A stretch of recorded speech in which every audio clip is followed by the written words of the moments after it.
Part 2 of Spyfall after this.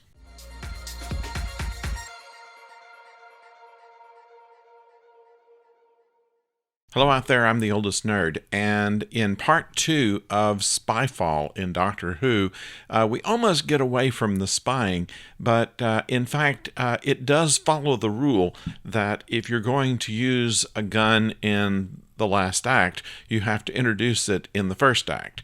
And as it turns out, the gadgets that were provided from C to Graham and Yaz and Ryan actually did kind of come in handy before the end of this episode.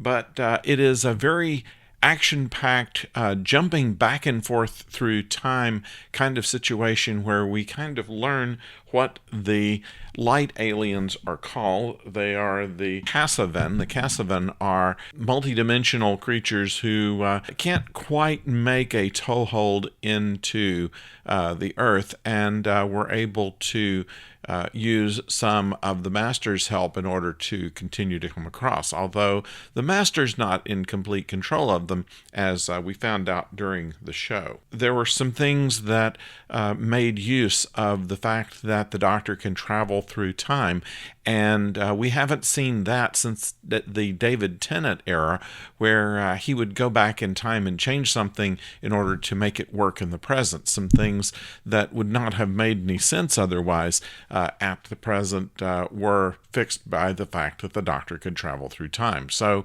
things did not happen in a linear fashion during this episode, and that's kind of a nice touch. The Doctor was not only in the present time, but in the 1834 Ada Lovelace, who was the only legitimate child of the poet Lord Byron, and was able to actually come up with what is considered to be the first algorithm for essentially a computer program before computers existed. And actually she saw more into the capabilities of such a device rather than just number crunching, which took a couple of centuries before anybody else caught on to that. At any rate, there's 1834. Also, she finds herself in Paris in 1943.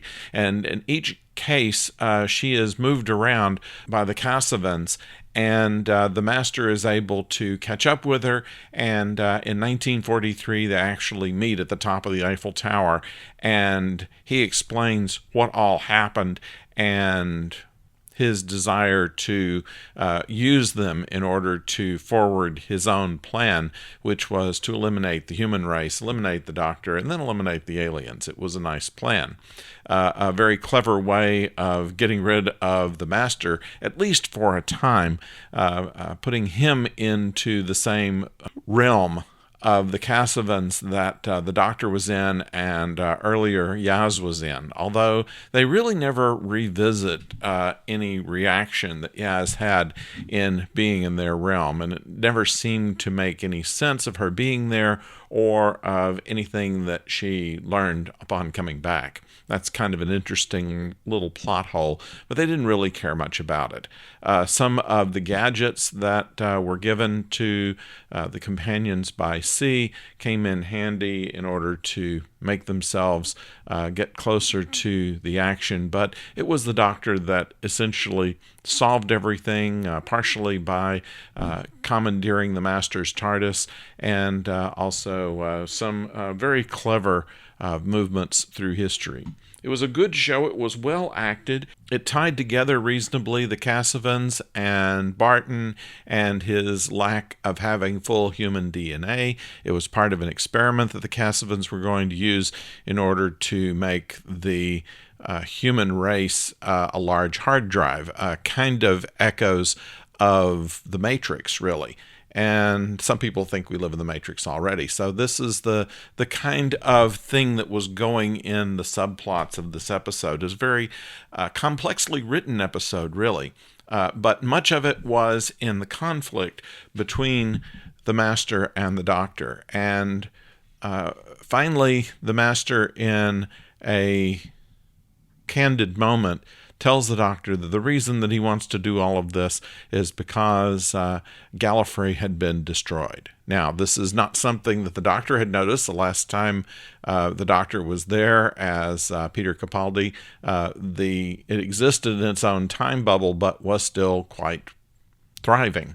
And so she goes back at his insistence to see what's there and finds the place burning and completely empty of life forms. And then in a recording that she finds there, the Master says, of course, he's the one that did it. The reason is that they're all being lied to, that who she and he became was something that was created by the Time Lords themselves, and that it all has to do with the Timeless Child. Now, the Timeless Child has been mentioned in passing in the last season, and that apparently is going to be the story arc as we go through this series or season of Doctor Who. It looks like it's going to make a rather interesting season of Doctor Who stories, and even though the Master has been put in his place for the moment, I don't think this is the last time we're going to see him in this season.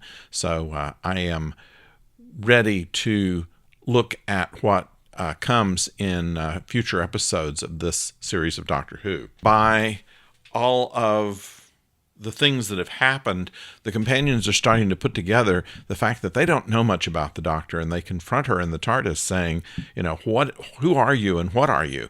And she explains to them pretty much the basics, that she is a Time Lord from Gallifrey. She stole the TARDIS and has been traveling through time ever since, that she was good friends with the Master, and they both left the planet and, however, had different goals in life and have been at each other for quite some time.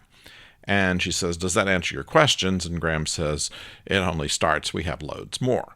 So this is going to be kind of a season of discovery about who the Doctor is. The Doctor has always been kind of a mysterious character, and it's been on and off between the producers of whether they wanted to make him more mysterious or whether they wanted to explain more of the Doctor's backstory. So this may be an opportunity to explain the backstory, to talk a little bit more about Gallifrey, and to maybe find some way to reverse what happened there and find out who the Timeless Child is.